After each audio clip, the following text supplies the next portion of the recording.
कल एनडीए की बैठक हुई, तमाम घटक दल जिसमें बड़ी तादाद में मेंबर्स ऑफ पार्लियामेंट हैं, चंद्रबाबू नायडू जी के, नीतीश कुमार जी के, और नीतीश कुमार जी और आपके बीच में जो पुरानी एक खटास थी, उससे कैसे एडजस्ट करेंगे, क्योंकि ये एनडीए एक नई एनडीए होगी, एक नई केमिस्ट्री होगी जिसके साथ सरकार बनेगी। आप अपना रोल, जेडीयू का रोल, और जो तमाम सामने आ रही हैं बातें कि कोई 3 पोर्टफोलियो मांग रहा है, कोई 4 पोर्टफोलियो मांग रहा है, 4 एमपी पे 1 पोर्टफोलियो, आपके 5 हैं तो आपको तो 1.25 पोर्टफोलियो मिलना चाहिए। तो आपकी क्या मांग रहेगी और एनडीए के बाकी घटक दलों की क्या मांगे हैं? कुछ इस पर बातचीत हुई? So let me put this very clear on record, Navika जी। कल हम लोग की मुलाकात हुई, प्रधानमंत्री जी के नेतृत्व में तमाम एनडीए के लीडर्स की ये बैठक थी और हर किसी ने एक स्वर में बिना किसी शर्त के प्रधानमंत्री जी के नेतृत्व को स्वीकारा है। And we all are very very very clear in our heads कि ये जीत प्रधानमंत्री जी के नेतृत्व की जीत है। लोगों का उनके प्रति जो विश्वास है, ये उसकी जीत है, उनकी गरीब कल्याण की योजनाओं की ये जीत है। ऐसे में बिना किसी शर्त के मैं भी कल शाम से और आज सुबह से ज़्यादा प्रमुखता से ये तमाम डिमांड सुन रहा हूँ कि इस घटक दल ने इतनी सीट, इतने पोर्टफोलियो, फलाना ढिमकाना मंत्रालयों की मांग की। इसमें कहीं कोई सत्यता नहीं है। हम में से किसी ने कहीं कोई मांग नहीं की और ये पूरी तरीके से विशेषाधिकार मेरे प्रधानमंत्री जी का है कि अपने मंत्रिमंडल में वो किनको रखते हैं, किनको नहीं रखते हैं। किसी घटक दल की इसमें कोई डिमांड नहीं है। और आपने मेरे और मेरे मुख्यमंत्री जी के रिश्तों का आपने जिक्र किया, मुझे लगता है डन एंड डस्टेड। बहुत मधुर रिश्ते हैं आज की तारीख में। कल मैं पटना, दिल्ली आने से पहले पटना में 19 से ही मुलाकात करने गया, मेरे तमाम सांसद मेरे साथ थे।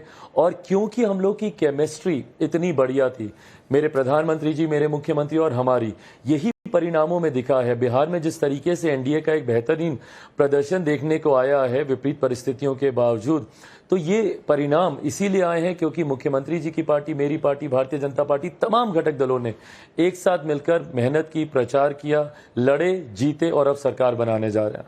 चिराग जी, मैं आपसे फिर पूछूंगी, हम भी अब 30 साल से कोalition गवर्नमेंट्स को देख रहे हैं, इतनी हमारी भी भूमिका रह चुकी है पत्रकारिता में। और जब कोalition पार्टीज मिलकर एक सरकार बनाती हैं तो उसमें तय होता है, आप इसको सामने कहें या ना कहें, ये सीन्स के पीछे थोड़ा बहुत नेगोशिएशन होता है कि कौन सा डिपार्टमेंट चाहिए, किस तरह का महकमा चाहिए, ये तमाम बातें होती हैं। बल्कि रामविलास पासवान जी के समय में तो ये बहुत हम लोग उन्हीं से मजाक करते थे कि अगर चुनाव से पहले वो कहीं किसी दूसरे कोalition में जाते थे तो कहते थे कि अब मान के चल लो जहां रामविलास पासवान जी गए हैं वही कोalition जीतेगी और फिर उनका महकमा बहुत अच्छा होगा, सरकार। बिल्कुल।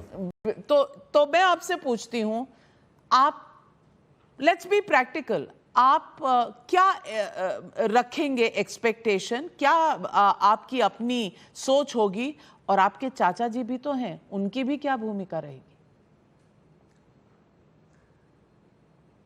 सो Navika ji, as you said, let's be very practical.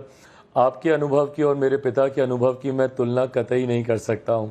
So I don't have that experience, I don't even know what to expect. I think I am too naive अभी फिलहाल, राइट नाउ। इतना आपने ज़रूर ठीक कहा कि मेरे पिता का किसी भी अलायंस में जाना एक शुभ संकेत ज़रूर होता था। And I have always been very proud of the fact कि पापा ने कभी पोस्ट पोल अलायंसेज नहीं किए। किसी की सरकार बन रही है इसलिए उसका समर्थन कर दे, ये उन्होंने कभी नहीं किया। हमेशा प्री पोल अलायंसेज किए और जिसके साथ किए उसकी सरकार बनी। तो ये एक शुभ संकेत उनका हमेशा रहता था और उस सरकार में उनको महत्वपूर्ण जिम्मेदारियां भी दी जाती थी। पर वो रामविलास पासवान थे। ये अभी बात यहाँ पे चिराग पासवान की हो रही है। मुझे नहीं पता मेरी क्या भूमिका होगी, नहीं होगी, बट हाँ, जो भी होगी उसको सहज स्वीकार जरूर करूंगा। आप कह रहे हैं नहीं भी हो सकती, ऐसा भी हो सकता है हनुमान जी के साथ? as I said, I don't even know what to expect, Navika जी। और इसीलिए मैंने जैसा मैंने कहा, मेरा लक्ष्य बहुत क्लियर था, मेरे प्रधानमंत्री जी को तीसरी बार देश का प्रधानमंत्री बनाना। ऐसे में बिहार से उनकी उम्मीदों को मैं ज़रूर पूरा कर सकूं, इसके लिए मैंने ज़रूर दिन रात मैंने प्रयास किया। लगभग 200 के करीब मैंने वहाँ पे बिहार में मैंने सभाएं की हैं। हर उस सभा में सुनिश्चित किया कि मेरे प्रधानमंत्री जी को वो सीट में जिता कर दे सकूं। बिहार में हम लोग का प्रदर्शन अच्छा रहा, मेरे लिए यही बहुत खुशी की बात है। एक इस तरह की बात भी निकल कर आ रही है कि जेडीयू चाहता है कि अग्निवीर स्कीम की समीक्षा दोबारा से हो और कुछ इसको लेकर वोटर्स में नाराजगी है। आपको इलेक्शन के दौरान ऐसा महसूस हुआ और आपको लगता है यह अग्निवीर स्कीम की दोबारा समीक्षा होनी चाहिए? देखिए, मैं पहले before I answer your question, मैं एक बात को मैं बहुत क्लियर कर दूं, ज़मीन पर, और ये मतलब बहुत बड़ी बात है नाविका जी, 10 साल से मैं भी चुनावी रण क्षेत्र में हूँ, 2 बार का सांसद रह चुका हूँ, तीसरी बार मुझे इस बार भारत की संसद में जाने का मौका मिलेगा। मैंने पहली बार मैंने ये अनुभव किया कि किसी एक नेता, किसी एक गठबंधन, किसी एक सरकार के प्रति ज़ीरो एंटी इनकम्बेंसी। मेरे प्रधानमंत्री जी के प्रति एंटी इनकम्बेंसी का तो भी नहीं था, बल्कि जो उत्साह था वो सिर्फ और सिर्फ उन्हीं के नाम पर था, किसी विपक्ष के नेता के नाम पर नहीं था। बट हाँ, उसके बावजूद हम लोग अपने लक्ष्य से थोड़ा सा चूके हैं, तो इसका मतलब कहीं ना कहीं तो कमियां रही हैं, कुछ ना कुछ कहीं ना कहीं हम लोग चूके हैं। क्या वो कारण रहे, उसकी समीक्षा होनी जरूरी है, ताकि 2029 में हम लोग पुनः अपने लक्ष्य को पूरा करते हुए हम लोग सरकार बनाए। ऐसे में क्या क्या कारण रहे, हर एक दल को अपना अपना जो अनुभव होगा, मुझे लगता है सरकार की गहमा गहमी एक बार समाप्त हो, एक बार शपथ ले ले सरकार, तैयार हो जाए, फिर एनडीए के तमाम साथी बैठेंगे और जो भी डैमेज है उसको रिपेयर कर 2029 के लिए हम लोग तैयारी करेंगे। चिराग पासवान जी, कुछ लोग ये भी कह रहे हैं कि शायद आपकी माता जी जो उन तस्वीरों में दिख रही हैं जब आप जीते, उन्हें भी हम याद करते हैं, रामविलास पासवान जी के साथ मिलते थे और वो बहुत खुश हैं। आप चाहेंगे कि वो भी संसद में आए, राज्यसभा में आए? कुछ ऐसी अटकलें सुनने को मिल रही हैं, इस पर आप क्या कहेंगे? आपने मेरी चाहत जाननी चाहिए, मैं बिल्कुल चाहता हूं, बट अगर आप उनकी चाहत सुनेंगी तो वो कतई नहीं आना चाहती हैं। She is absolutely clear, she stood like a pillar of strength for my father and she is playing the same role for me. मेरी सबसे बड़ी ताकत, मेरी ढाल बनकर वो इस कठिन समय में मेरे साथ खड़ी रहीं। वो दिन भी याद है जब पार्टी परिवार टूटा और सिर्फ मैं और मेरी माँ थे, और आज का भी दिन है जब मॉम उतने ही प्राइड के साथ, she is so proud of the performance that me and my party did, but वो अपनी भूमिका को वहीं तक सीमित रखना चाहती हैं। पर्दे के पीछे रहकर मेरी पार्टी के निर्णयों में उनकी एक अहम भूमिका रहती है, हम लोग की कार्यशैली में उनकी एक अहम भूमिका रहती है, बट किसी सदन का वो सदस्य बने उसके लिए उन्होंने हमेशा डिनाई किया। इससे पहले भी ये प्रस्ताव हम लोग के पास था कि अगर वो राज्यसभा जाएं, बट उन्होंने बहुत विनम्रता से उसको अस्वीकार किया। वो सक्रिय राजनीति से अपने आप को दूर रखती हैं।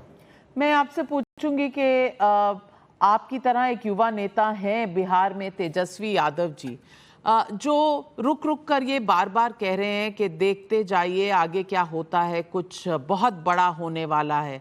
आपको लगता है कहीं कोई उम्मीद है कि विपक्षी पार्टीज जो इंडिया अलायंस की हैं वो दावा कर सकती हैं, एक सरकार बनाने की कोशिश कर सकती हैं? नहीं तो फिर तेजस्वी यादव जी के इस वाक्य का अर्थ क्या आप समझते हैं?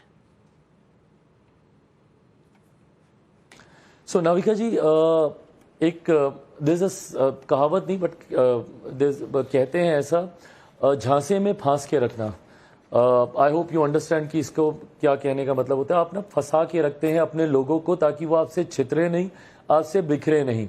चुनाव प्रचार के दौरान ही ये बात स्पष्ट हो गई थी कि राजद का एक खराब प्रदर्शन होने जा रहा है, महागठबंधन का बिहार में खराब प्रदर्शन होने जा रहा है। जिस तरीके से ये लोग भूमिका बांध रहे थे कि भाई अब हम लोग एनडीए खाता तक नहीं खोल पाएगा और ये लोग सारी की सारी सीटें प्रचंड बहुमत के साथ ये लोग जीतेंगे, ये बड़े बड़े दावे किए जा रहे थे। उस वक्त भी वो दावे इसीलिए किए जा रहे थे, क्यों? ताकि वो अपने लोगों को फांस के रखें, इनकी हार को देखते हुए इनके लोग इनसे भागे नहीं।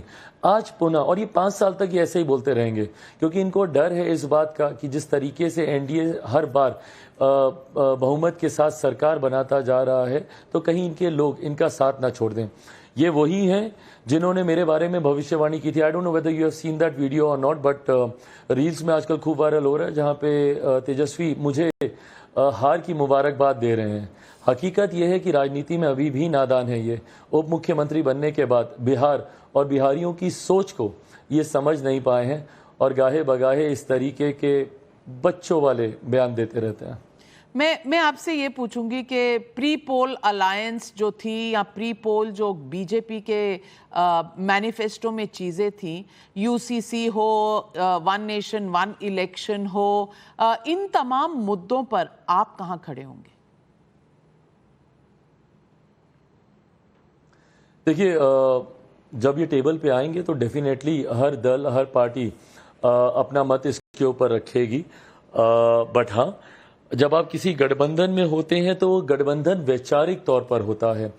आप उस गठबंधन की नीति सिद्धांतों से अधिकांश तौर पर आप सहमति रखते हैं, इसीलिए आप उस गठबंधन के साथ, उस सोच के साथ आप अपने आप को जोड़ते हैं। Having said that, I think